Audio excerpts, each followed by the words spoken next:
Hello everyone, my name is Varun Gupta.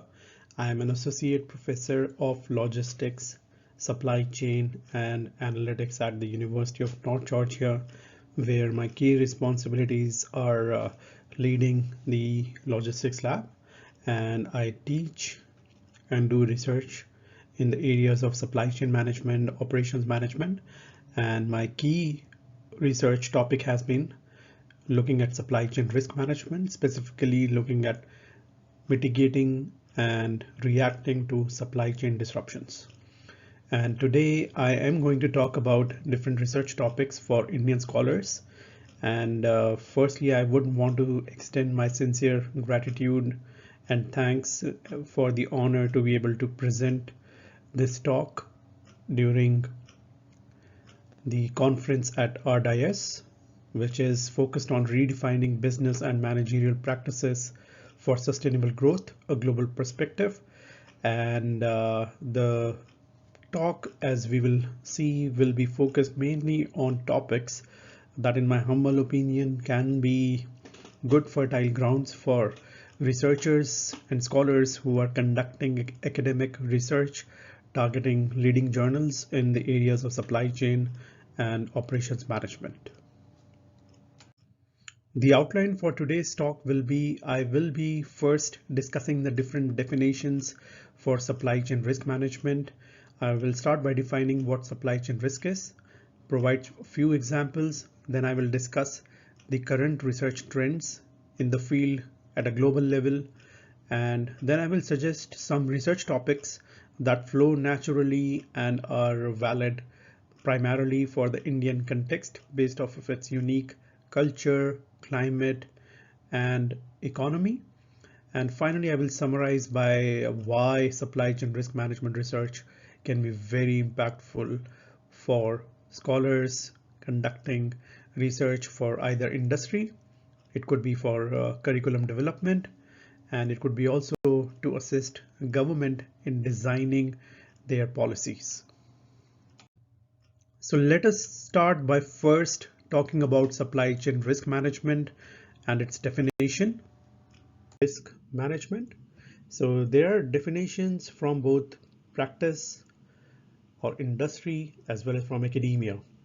And as early as 2004, Christopher and Peck, they defined supply chain risk management as a holistic and proactive management of potential disruptions and uncertainties that can happen in a supply chain. It, of course, involves identifying where the risk is, assessing and mitigating and monitoring the different risks impacting the flow of goods and services, operational efficiency, and the financial performance of the supply chain. Now, from a practical viewpoint, it is usually from an industry or a company viewpoint, they are trying to identify the processes that are responsible for any risk, and they want to mitigate or prevent those risks. And typically supply chains are global in nature, and they can be across information, finance, information technology, and depending on the type of industry and the type of product that the company or the supply chain is for, we can have different processes. We need to identify those, assess those, and mitigate those risks. So in a nutshell, there will never be a single solution for supply chain risk management. It really depends on the context, and that involves the type of product, the type of technology, and the type of services that the industry would have.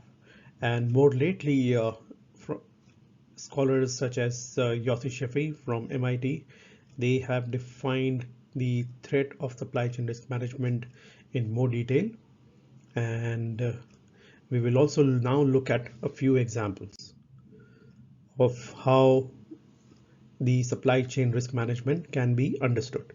So it can be understood from a response level. So supply chain risk should be managed either proactively, or once a disruption occurs or a supply chain risk really comes to life, should the company react and how should the company react to it? The level of analysis can also be at the macro level, that means at a very high level. It can also be very detailed at the process level, so at a micro level analysis.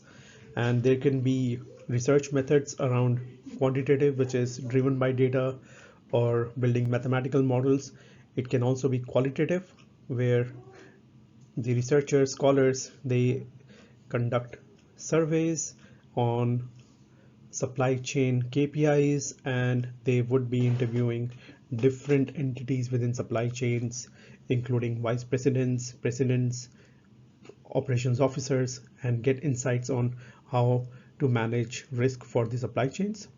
And from an innovation perspective, the literature is divided into ethical, technological, sustainable streams.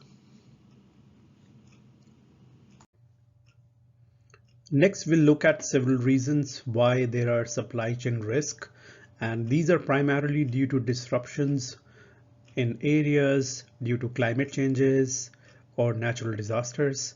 So when there is a natural disaster or a calamity that is not predicted by supply chain and operations planners, that leads to disruptions within the supply chain network. This could be at source, this could be in a logistics hub, this could lead to bottlenecks within the supply chain.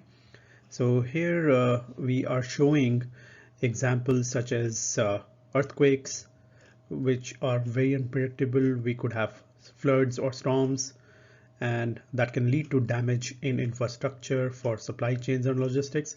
That can also lead to shutdown of factories, manufacturing supplies. That can also lead to agricultural product shortages. There are also reasons external to supply chains to some extent, which include healthcare. So for example, during the COVID-19 pandemic, which started in late December 2019, and in early March and April, there were lockdowns that were initiated across the globe. So that led to complete stop of logistics and supply chain activities, and the world is still recovering from many of those. And there were shortages for critical goods, and there's a lot of research that is being carried out in all the global economies, including India, United States. There are committees, there are ample resources now for scholars who are encouraged to look at how can these supply chain disruptions be mitigated in the future, how can they be tackled better. And there are a lot of scope for research in this area. And besides that, very recently, due to increased digitalization such as UPI payments, such as increase in supply chain digitalization and implementation of information technology across all nodes in supply chains, each of these nodes has become now more prone to cybersecurity shocks or threats, and this can result in halt or complete halt of operations across these nodes. And there is a lot of research ongoing on how these threats can be prevented. And once these cybersecurity halts or disruptions occur, how we can better manage those. So both reactive and proactive at macro level as well as micro level, and implementation of technology, how cybersecurity can be considered from an ethical lens, how pandemics can be handled in a more sustainable way. So there is a lot of cross research that is happening in the area of supply chains. Now I'm going to talk about some of the research trends which are very recent and that are currently being investigated by researchers in the area of supply chain risk management. So let's look at them one by one.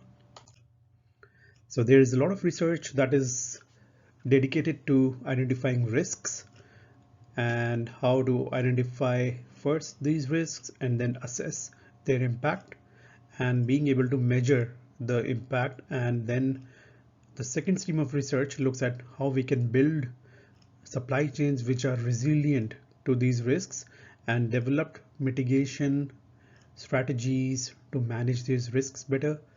And in terms of research methodology, we have both quantitative modeling as well as qualitative modeling, and there are a lot of predictive models being built.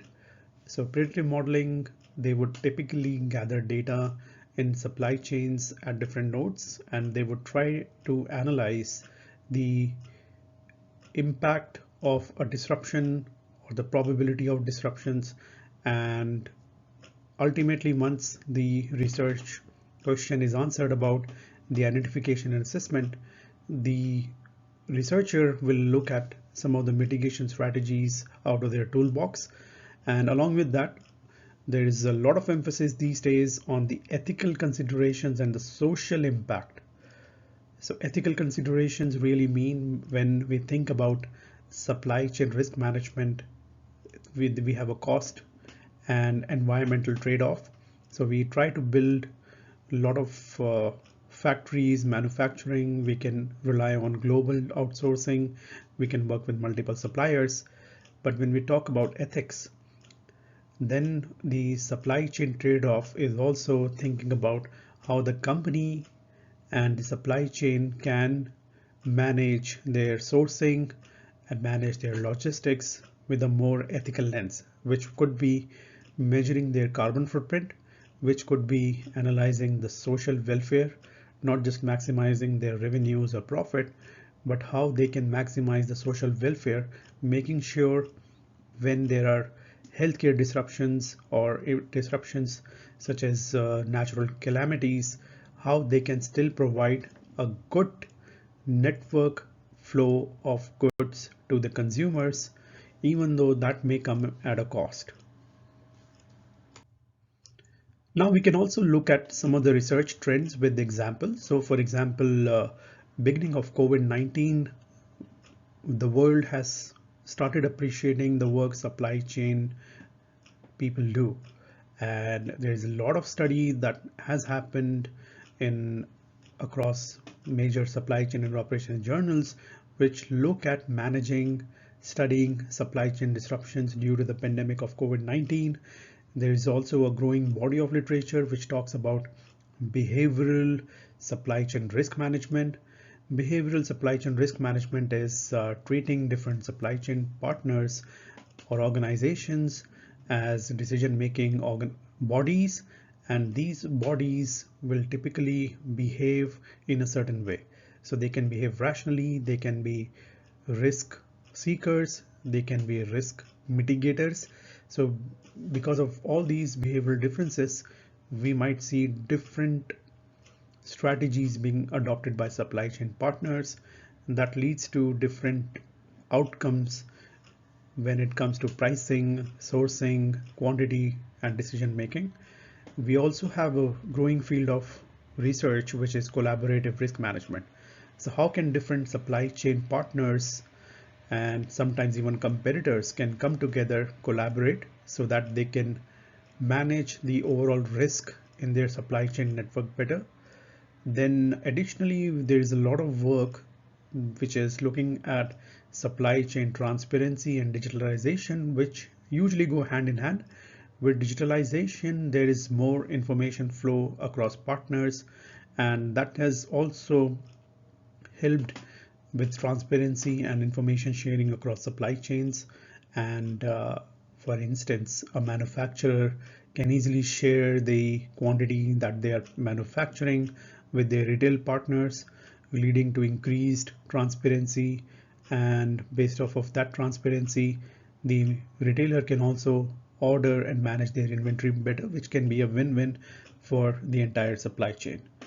Then another area that is seeking a lot of interest from the industry as well as government is managing or looking at their supply chain vulnerabilities, especially for critical goods. So given the current trends in the global supply chain risk management literature, now let's talk about some of the research topics that could be unique to the Indian scenario, and hopefully that will provide some opportunities for the audience here. So one of the first areas in my mind is given the unique nature of India's infrastructure, different modes of logistics, and the inefficiencies that are currently inherent in their logistics and supply chain network. So there are a lot of inefficiencies, and there are a lot of high and indirect costs. So given India faces some of these unique supply chain risk management challenges, there is a lot of opportunity for scholars to address these issues and think about how the logistics infrastructure can be managed and developed better. What could be some of the transport modes, optimization models that can be built that can address some of these issues. The second area in my mind is in the West, the organizations are usually very large in nature and they are very organized. And India is home to MSMEs, which are micro, small, and medium enterprises. These is typically mapped as unorganized sector, and given the so-called unorganized sector being part of the Indian economy at a very large scale, there are unique supply chain issues. So for instance, specifically lack of availability of credit, inefficient infrastructure for storage, transportation, and manufacturing, and also labor issues such as availability of skilled labor in the factories and in the logistics sector. So some of the scholars can address their time and importance to studying how Indian issues specifically for MSMEs can be studied better, and the impact will be very meaningful if you can suggest areas where MSMEs can benefit from implementing supply chain risk management strategies. And another research topic in my mind was India experiences a lot of disruptions when there are rains and droughts. Specifically, when there is monsoon season, there are a lot of rains, and because of these perennial monsoons, we already know that some areas will experience floods. There will be disruptions in logistics infrastructure. There will be disruptions in crops. So how can supply chain planners account for these factors, which are climatic in nature, but also they have a predictability in the sense that they occur every year for a particular duration of time? So how can these impacts be mitigated? So there is plenty of research opportunities on the mitigation of some of the risks that arises due to seasonality issues in India's supply chains, and specifically India's agricultural supply chains. And finally, I want to highlight the fact that India is home to 65% rural population, and key research areas when it comes to differentiating between rural versus urban is rural areas, they are usually less sparse, and last mile delivery and reverse logistics are very difficult, and they become inefficient when the population is sparse. And there is also a difference in the level of infrastructure from urban to rural. So how can researchers help the logistics companies and the government in able to maximize the available infrastructure usage? Similarly, we can also think about how some of the digitalization of the marketplaces that have occurred, such as online delivery platforms, including Swiggy, Zomato, Amazon, Flipkart, etc. So how can these digitalized marketplaces serve the rural area better, more efficiently? Because these tools are also accessible throughout India, and ideally one would want our rural friends to also benefit from this.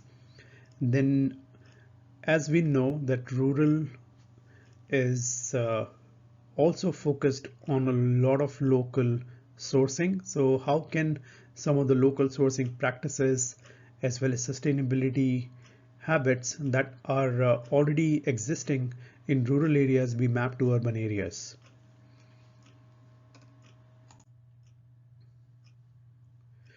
And finally, as a conclusion, I think I would suggest 5 different reasons why supply chain risk management is impactful for Indian scholars. So we know India is a rapidly growing economy and the supply chains are very complex, and India faces unique risk of challenges. So it is very wise for scholars to contribute to the global body of research in supply chains, but address local issues and make it very interesting, because India has a lot of diverse landscapes when it comes to MSMEs, looking at rural supply chains, also looking at the supply chains from the world's largest or second largest population. So there's a lot of opportunity for different supply chain research, management research, and India has always welcomed research on sustainability and responsible supply chains. And finally, to conclude, also think about how we can take some of this research back to our classrooms and our training programs. So think about how supply chain risk management can be included in your teaching, in your training for other researchers. So thank you very much. And if you have any questions, you can feel free to reach out to me at my email address right here, which is varun.gupta@ung.edu. And if you have any questions about the contents of the presentations, you can also reach out to me. Thank you very much, and you have a very good day.